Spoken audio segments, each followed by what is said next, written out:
All right, welcome back to another episode of the Pin High podcast presented by Pin High Media.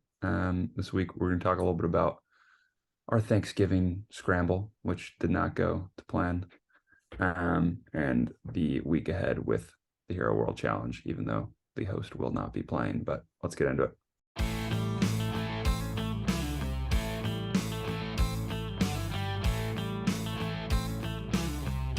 This is Jordan Spieth here, and this is the Pin High podcast. All right.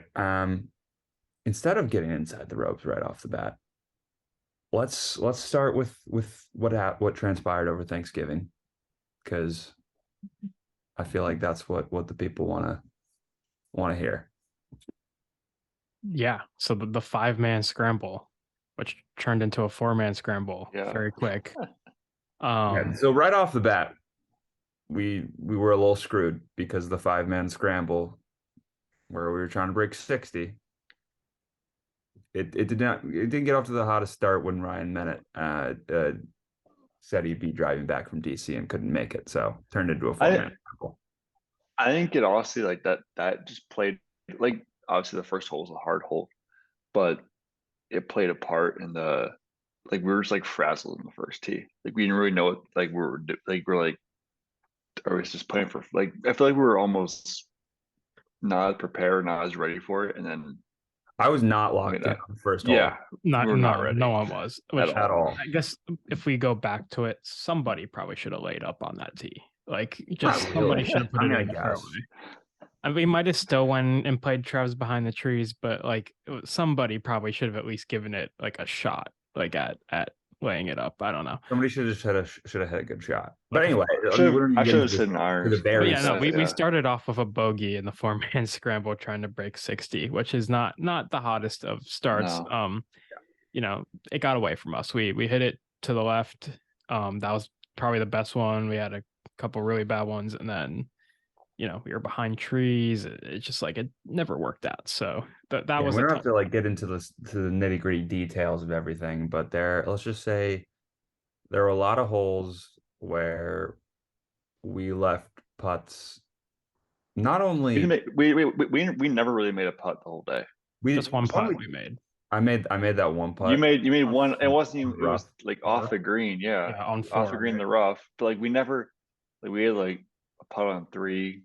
We made a putt on 5, but we just never, any putt inside like 15, 20 feet. Or 15, 10 feet. We just couldn't make.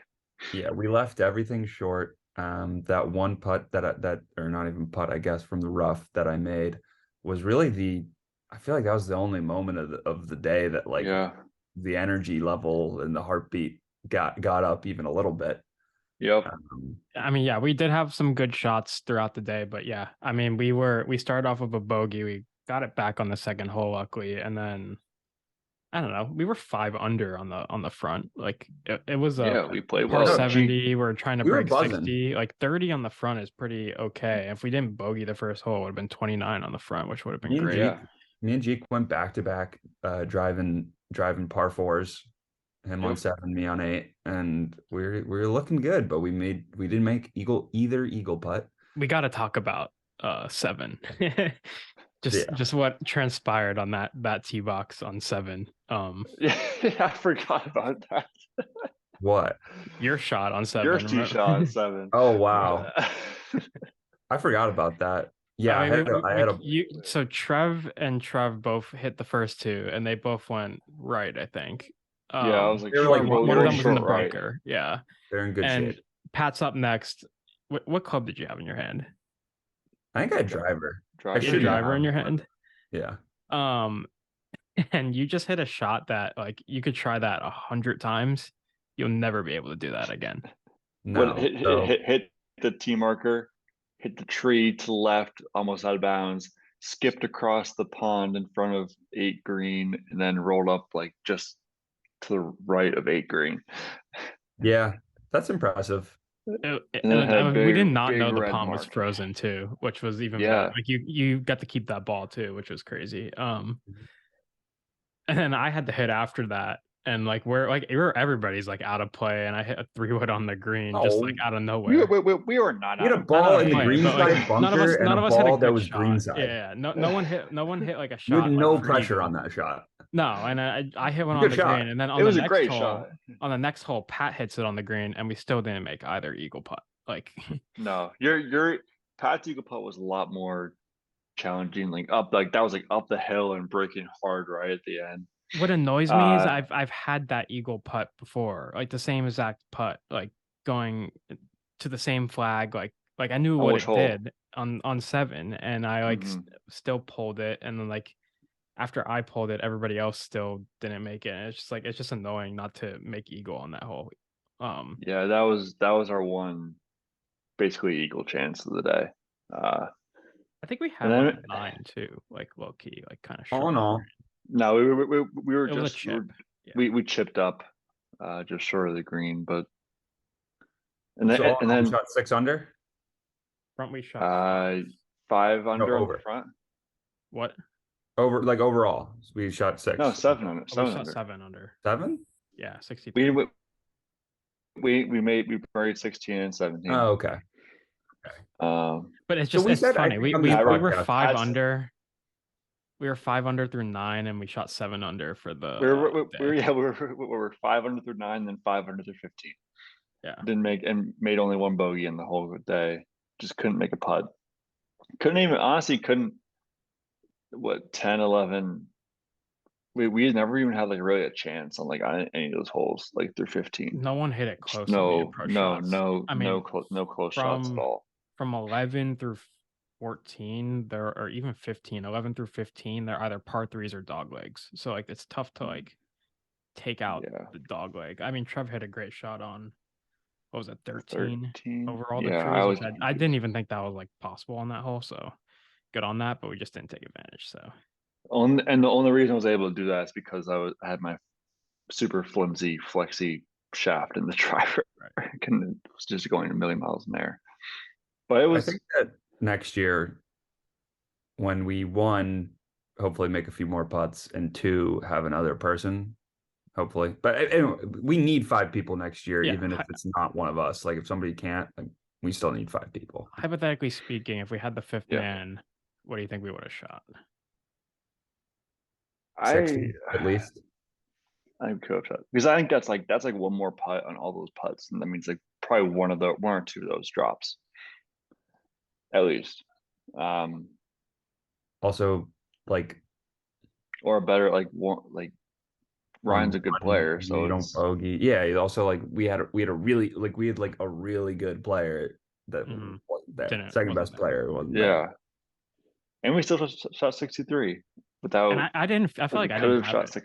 Like I definitely you guys did not have too. it. Like I feel like I didn't have it at all, and we still shot 63 because like coming into it, like my irons are pretty good, and like that was kind of it. Like my irons were not good, so it was very weird.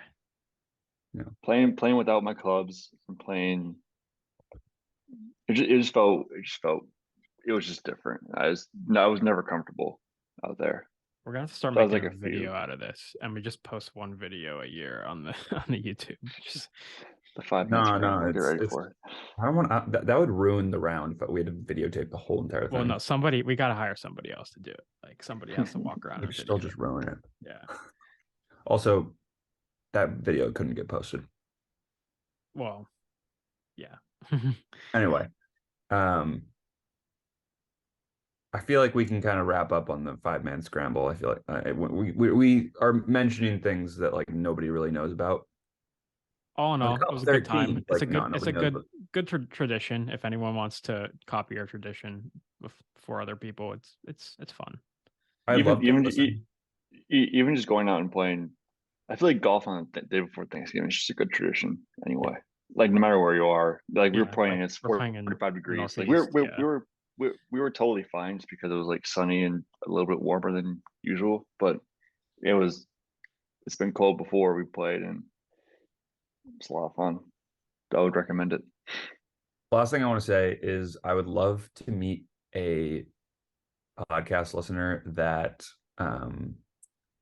has listened to like pretty much every single episode and see what they think Silvermine Golf Club looks like in there, or if they've looked it up, because it's like it's from us describing it. I feel like you could have so many different like ideas of what it looks like. Not a normal golf course. Not a normal golf course. That's what makes it so special. And we got the sign. We got the Minefield sign. Yeah, that'll go up at some point. We'll see when. Yeah. So let's get into some topics for this week. Obviously we have the Hero World Challenge. It's not the greatest tournament. I mean, you got some names out there for sure, but there's 19 people in the field, right? So it's like, yeah, you might have all these great players playing, but I think it's more of a leisurely watch while these guys go on vacation with their families and, maybe take a W out of it. Yeah, it's just motivation for us to get out on the golf course, even though it might be a little bit cold, just because it looks so nice in the Bahamas this time. We have a 1 in 20 chance of picking a winner too. So like we could it's type we need to get a winner under our belts. True. We haven't had one in a while. Scory's playing. Good for Scory. Did he play last year? No, it was the first time he's playing. Tom Victor Kim. Hovland was a first-time winner last year. Just saying. Well, not first-time winner. Like he played it for the first time, the event, and he won. So maybe Scory. No, I don't think this is Scory's week, to be quite honest. Max Homa, is he going to have the dad bump this week? That is actually perspective. So tomorrow's my first day at the new job, and Thursday is my first official tweet as a full-time employee, and it's talking about Max Homa's dad strength. That's perfect. Yeah. But yeah, so I'm not thinking Max Homa either this week. There's some names out there, but I feel like, from what I've seen of the course, it's like smaller greens, pretty long course. I think it's like 74, 78, 74. I think it's 74 almost. 3,400. So it's like 7350-ish, but yeah. That's longer, I'd say. The par fives are reachable though. That's the thing. Like it's a longer course, like in terms of like par fours, but par fives are pretty reachable. So, are there any names out there that stick out to you as like, oh, I want this guy? This is a tough tournament to pick. I do kind of like Justin Thomas just because he's played this tournament like the last 4 years. Like I don't know. Whenever there's a Tiger Woods hosted tournament, I feel Justin Thomas is a guy you could pick. I don't know why. It's funny. It's funny how like everyone's odds are pretty low, and then there's Kevin Kisner plus 7,000. I think Kevin Kisner's pretty much just a fade this week, but you never know. I feel like everyone's writing him off like far too hard because it's not like they're playing like a 7,800 yard beast. Yeah, it's also not like Kevin Kisner is one of me or you going out there and playing. Like he's a good PGA Tour professional golfer. Yeah, and in a 20-man field, he's 70-1. That's kind of crazy. I mean, obviously, he probably won't win, but like 20-man field, 70-1. Does this count as a PGA Tour like event? Like, do you get points for this event? No, I think you should get money.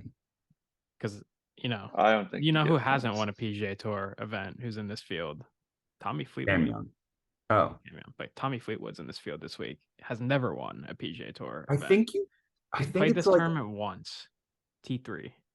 I'm trying to remember because Victor Hovland, I think it counts as one of his wins, right? I don't know. Go to the good old Wikipedia to find out. Probably his PGA Tour profile, honestly.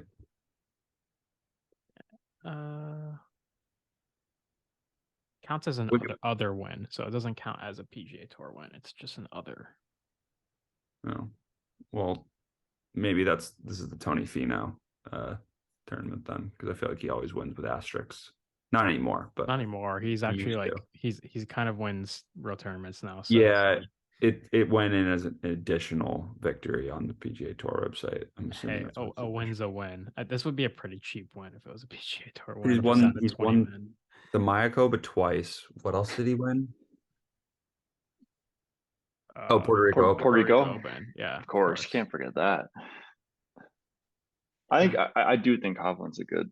It's kind of crazy. His PGA Tour wins are not that impressive.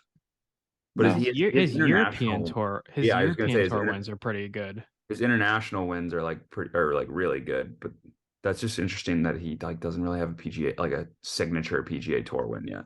I mean, yeah, he's still very young. Like, yeah, but like for who he is, I don't know. Yeah. I mean, those DP World Tour, I kept calling it the European Tour, BMW International Open, and the Dubai Desert Classic. Those are two good. No, those are 100% big wins. Yeah, no, I'm not discounting that, but that's another guy. I mean, he won last year. It's not exactly a tournament you can't repeat. 20-man field, so I like him. Cameron Young's not bad value. I feel like I saw some guys talking about it on Twitter, and like he does have a family, so it's like maybe he's down there with them. He has to worry about that. Like they were talking about a lot of guys in the field like that. But Tom Morikawa just got married. Yeah, so he's honeymooning. Yeah. Oh, So sorry. Morikawa's a fade. Sorry, honey. I have to go work and play golf in the Bahamas. Listen, I'll take you to the Bahamas, and then I'll take you to Hawaii. I'm just gonna play golf for 4 days. Yeah, and then we'll go to Hawaii after that for 2 weeks. But Tom Kim, single man, just down there, he's out there to win, right? Maybe. I mean, yeah, Tom Kim's out there to win every tournament. Dog. Tom Kim, I was thinking Sam Burns. Like, there's I don't know what form to go Sam off Burns, of, really. I like. Has he been playing that well though? I don't know. T3. I don't know. I don't think Sam Burns has played a lot. I don't really know how much form to go off of in this, to be honest. True. Like if you're gonna go off of form, you just pick like Rahm, Finau, and Tom Kim are like the 3 form guys right now. I think. Rahm on over on the DP World Tour, I think. Yeah, the tour junkie guys always talk about like the guy who's like plus 500 or whatever, like taking that and parlaying it with like your favorite NFL bet. Yeah, that's probably the best way to go this week, honestly. Yeah. Remember when we used to pick NFL games? That was in the back in the day. That was in back in the day podcast. Yeah. Were we even good at that? I don't even know. I feel like we were all right. I do remember. But obviously, so we said a lot of names, and it's like, okay, yeah, I think we mentioned who did we not? Do we do half the field? Every I guy. feel like we have to mention everybody else. So like I mean Xander Schauffele, Matt Fitzpatrick, kind of like those guys. Jordan Spieth. Matt Fitzpatrick playing? Matt Fitzpatrick. He is. He is playing. Interesting. Let's all go around and say one guy, so that we're not just like naming everybody in the field. This has no merit on it, but I'm gonna just go with Tommy Fleetwood. That was the first name that popped to my head when I saw the field. I hate that pick. Listen, it's not a PGA Tour event. He could win it. He's ready to win it. Okay. I'll go with Sam Burns. That's the first, like you said, the first person that popped into my head. In honor of our good friend Jackson coming back to the United States from Korea, we are going to go with Viktor Hovland. His favorite golfer, Viktor Hovland. I like it. Back to back. He's the king of back to backs. He is, yes. And weird events. In tropical places, not in the U.S. Maybe that's the new Puerto Rico curse. You can't win back to back events in the U.S. Viktor Hovland is just like he's not a resort golfer. He kind of is. He's just like he's kind of like a fair weather winner. Yeah. Yeah, on all the PGA the Tour at least. nice tournaments. I don't know what the BMW International was like, but the Dubai Desert Classic is definitely fair weather. So Yeah, I don't. The BMW Championship's at Wentworth, right? yeah, it's probably not, but It's probably not great weather. probably not, but still. Yeah. I mean, speaking of the DP World Tour, I didn't even realize this until I looked. Cam Smith got a win on the DP World Tour. I didn't even know he was allowed to play in the DP World Tour. The Australian PGA Yeah. Championship? That's the Yep. DP World Tour? It is a DP World Tour event. Who won the DP World Tour Championship? Why do I not know that? Rom, I think. No, Rory did. Rory won the season long. Rom won the championship. That flew under the radar, I feel like, didn't That was it? last week or 2 weeks Yeah. ago. Oh, it's you know what? We Of didn't do a course, I didn't podcast know last that. week. It's just we didn't record last week. Yeah. So Rom won the event, but Rory won the season. Gotcha. Again, it's the same thing as last year. Didn't Colin Morikawa win the season or something, and he played in 5 events. So it's a little weird over there. It's just it's you just have to if you do well in the Open and then you do well in the 3 other events that you play, you're up in the top 3. The Open has a lot on that. European Tour is just doesn't just confusing sometimes. Yeah, not really sure what's going the on. Australian PGA, Cam Smith took a win. Didn't even know he was playing over. I guess that's part of the reason why he's on Live, so he can play those back events, home. I guess I don't know. Speaking of Live, did you hear Tiger's comments today about? I did. About Greg Norman. It's kind of what we've been saying, haven't we? Just about Norman shouldn't. If Norman's there, they're not gonna be able to do anything with the PGA Tour. That's what we've been hearing. And at the same time, it's do they, as a organization, even want to? I mean, we don't know that. We don't know what they're saying behind closed doors, I guess. But I feel like as fans of the PGA Tour, it's kind of come to the point where we're like, okay, let's we'd like them to merge so we can watch the best golfers in the world play against each other. But I guess it's not everybody's agenda. So who knows? I think it almost seems like the fact that Tiger said that, we won't be working. Basically, we won't be working with them until Norman's gone. That makes it seem like when Norman is gone, something could be worked out. Which I think that gives me a little bit of hope. Or makes it just interesting to think about. If Tiger seems involved in the decision making in this process too. If he's that he seems in tune with it, which is, I think, important to think about. But if you're also a spectator to all this, you're like, well, Greg Norman sees that and he goes, well, I'm not leaving. Why? Tiger Woods calls me out, so I'm gonna leave. I don't know. It's just at some point, it's in the best interest of the players and Live Golf to push Norman out to get back on this PGA Tour, or at least be friendly with the PGA Tour. You don't have to play in the PGA Tour, but I'm sure some players still would love to play in the PGA Tour and Live Golf if they could. So it's 100%. kind of in the player's best interest to push him out. So we'll see what happens.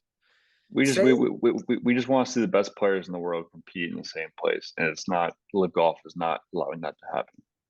Exactly, and I think that if you just sprinkled these tournaments in with the PGA Tour schedule, obviously the PGA Tour tournaments like the Rocket Mortgage Classic and the John Deere are not going to be happy with that, maybe, but I'm not sure if that's the solution. Well, but as consumers and fans, I feel like if they turn into kind of PGA Tours co-sanctioned events, then maybe that is something that you get pretty interested in. I mean, I guess Live Golf kind of loses its what's the difference between Live Golf and one of those elevated co-sanctioned events then? Because it's the 48-man field with the teams. Who gets to play on Live Golf and who doesn't? I guess is what I'm trying to say.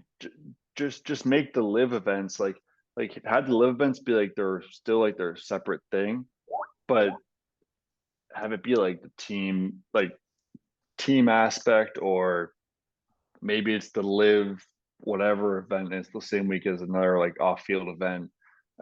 Like just have like the same. You can have the same tournaments even if you wanted to, and just sprinkle them out throughout the year, or like change up the schedule a little bit, and then sprinkle in the team aspect.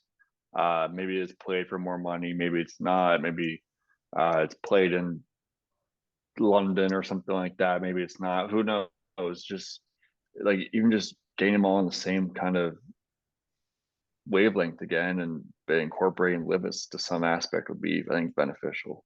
Yeah, it is. It I is think it's an interesting. exciting future. It is interesting I because agree. like it is the 48 man field or whatever they've been doing. Like, which 48 players get to play in that if they go through like PGA Tours? It's just gonna be the top 48 players in the world. Like, Might just be. might have to be, Might and be. then you kind of lose that You're opportunity not. for You're not. the random You're guys not. to be on live. Not that we want You're them not. You're there, not going to but play. You can't play favorites. You can't put Andy Ogletree in front of Rory McIlroy in that list if like you're doing the if you're something like that's going to happen. You can't. Also, it's going to have to be. It's going to be funny because it's going to be live, but it's also going to be 72 holes instead of 54 holes probably, which will be interesting too. What's the Roman numeral for 72? it's just like if they bring them, I don't know, like if the live players like come back to the PGA Tour, like I wonder how welcome they'll be. Like if Brooks It'll Koepka, be Bryson interesting. DeChambeau, and DJ Bryson, just like show up at a PGA Tour event like after this whole thing blows over. Like, I wonder what that's gonna be like. I feel like there is love lost between some people, but I don't know if it's like that overwhelming with a majority. I agree. I think it's more. I think it's definitely more drawn out by the media, and definitely more like the like Max Homa and Taylor Gooch are like still very good friends, Yeah, I'm and sure. And like it's stuff like that where you're like just the media aspect of, oh, Bryson, and like people are going to go after Bryson in the media. People are going to go after Brooks in the media, and like they're going to have sound bites because they're who they are. So it's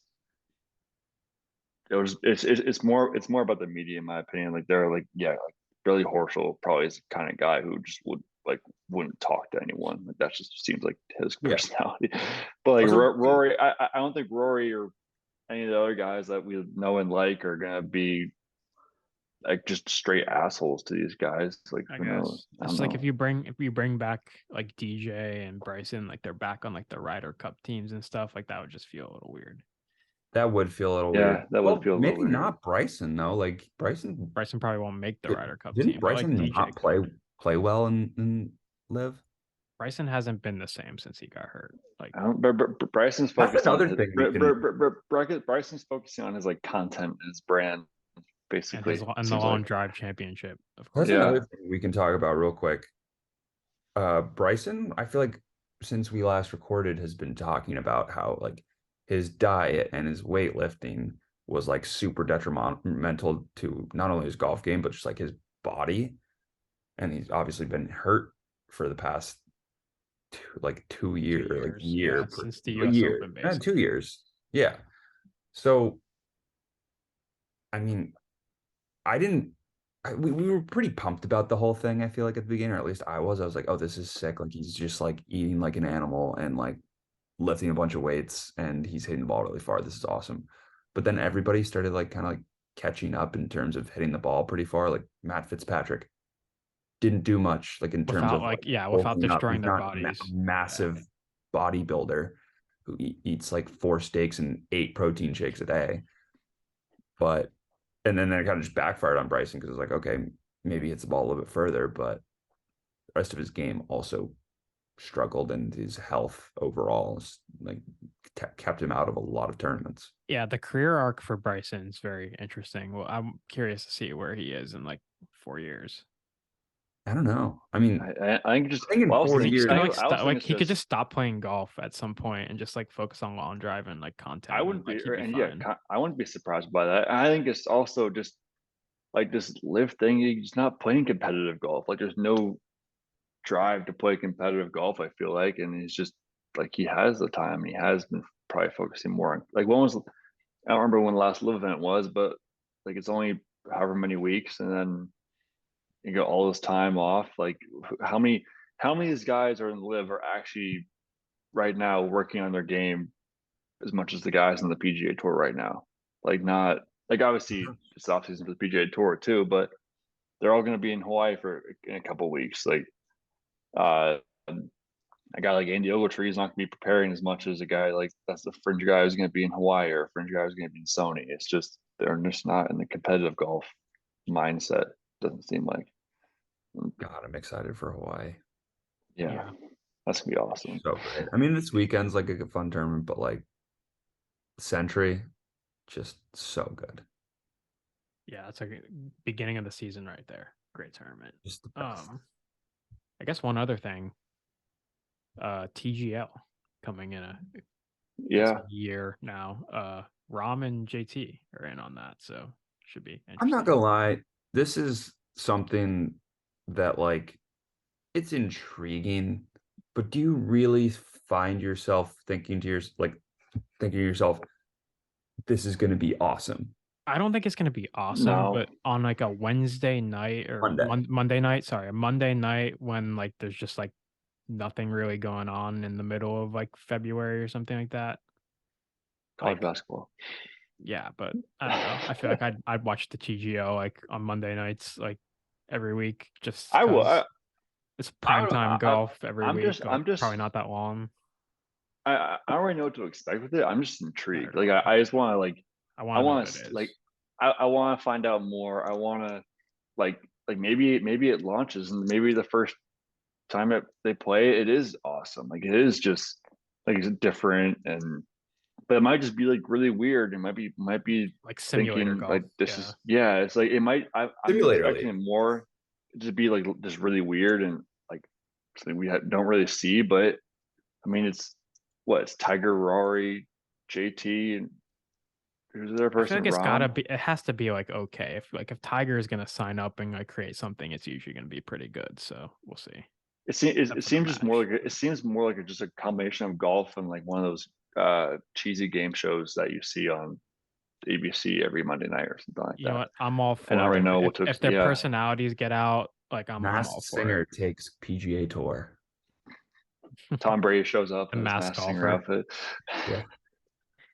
It's this isn't really masked golfer at all, but I want to talk this out with the last 5 minutes. We can get in the clubhouse real quick. What do you guys think? We can have a live brainstorm here. I threw it in the group chat in the group chat in front of the listeners though. What do you guys think of this trivia idea I have for Pin High? I like it. I would definitely be open to that. I love trivia stuff like that. Who doesn't love trivia? And we could swap turns. One person's the mediator every week and comes up with the questions. Do it for a couple weeks. See if we like it, and and also we're coming up on a break, so it's like kind of like perfect time. And if it goes well, we could try to like have a guest on. I don't know, and have them do it. It's a good in the clubhouse. Like I like it. Type of thing. How many? How many questions? What are we gonna? I mean, we could start like format with like a little like not a lot. Well, I was thinking. See how it goes. I was thinking over this little break of the PGA Tour, we could do full ones, and then maybe it turns into a small segment. But we could just do like a 8 category or something like that, like 8 questions between like 1v1. Okay, I'm in on that. I think I legitimately think that like that is something that I personally would watch because I love watching like the Dozen trivia on Barstool. Like I love Dozen's fun. The reason I got this idea was because of that, and because they had a golf category the other day, and I was like, I knew the answer to both. I was like, this is fun. I want to like hear more golf trivia questions. So, what were the golf trivia questions they asked? Okay, so the first one was, I haven't seen it, so I have no idea. I want to see if I can figure it out. Let me pull it up real quick, It might take me a second here. We're on a clock While, too. while I do that, while I do that, you guys talk about some of the categories that we could potentially. Like just majors. Majors, yeah, obviously. I mean, it Tiger Woods trivia, Phil trivia. I don't know. Could just be like golf course design or something, like golf course or major like championship hosts. A lot of Ryder Cup, like, yeah, Ryder Cup. Okay, I have it. Okay. So this question, so we'll do it right here. This 3-time tour winner rode his driver like a horse on the final day of the 2008 Ryder Cup in his lone appearance for the USA. Driver like a horse and the rode his driver like a horse. That's a good question. I'm picturing it, but I could only picture Harry Higgs right now. Like, I'll say that's the first thing that came to my mind. That's a question that we could do, because like this is the 2008 Ryder Cup. It's not really our generation, but like these are things we might know. I knew it just because this guy was also a MasterCard ambassador back in the day. Oh God. Boo Weekly, right? Is that his name? Got it. How'd you know that? Damn, that's a good. I've seen the video before. It came back to me. I've seen it before. Okay. Why did his name's Boo Weekly click for you? No, that's not what made it click. It just came. Convenient timing though. Yeah, we'll need that with timer and you can steal and everything like that. Okay. If his name was like Tom Jones or whatever, Trevor's last name, Tom Jones, like I wouldn't have gotten it. Yeah, Boo Weekly was something very that came well to me. known name for sure. Right, we got a minute 41 left on this Zoom, so here's the last question. This one-time major winner took down Hunter Mahan in the final match to help Europe clinch the 2010 4-day Ryder Cup in Wales. Graham McDowell. One-time major winner. What? Graham McDowell. Correct. One-time major winner, PGA. So between the two of you guys, you both knew the answer. Yeah. So to each one. So it'd be interesting. Like even just like who's played who in the Ryder Cup, like this Ryder Cup match. I tell you, it gets a little hazy when you get like before like 2008, but like this guy, this guy made a putt on this hole at the Masters or something like that. This guy blew this lead. Yeah, these two guys took their shirts off at the 16th hole at the Waste Management. I legitimately think it would take you 10 minutes to come up with questions. To come up with like 8 questions. Yeah. All right. So are we doing it next week? Yeah. Who do? I'll be the first mediator. Okay. Okay. All right. We'll do it next week. We'll text. We'll text separately about it too. We'll make categories. Yeah. We'll make the categories and everything. That was a successful 5-minute brainstorm. Yeah, we're gonna get ended here soon. So next week's the QB shootout, but like, who cares about that? Maybe we'll spend like the intro. Maybe my first question will be about the QB shootout. Who won the QB shootout last year? Couldn't tell you. Yeah, exactly. So, we could honestly make it the questions themed for each week too on the PGA Tour. That'd be interesting. Yeah. Exactly. That's one of the things. Okay. Look forward to it for next week.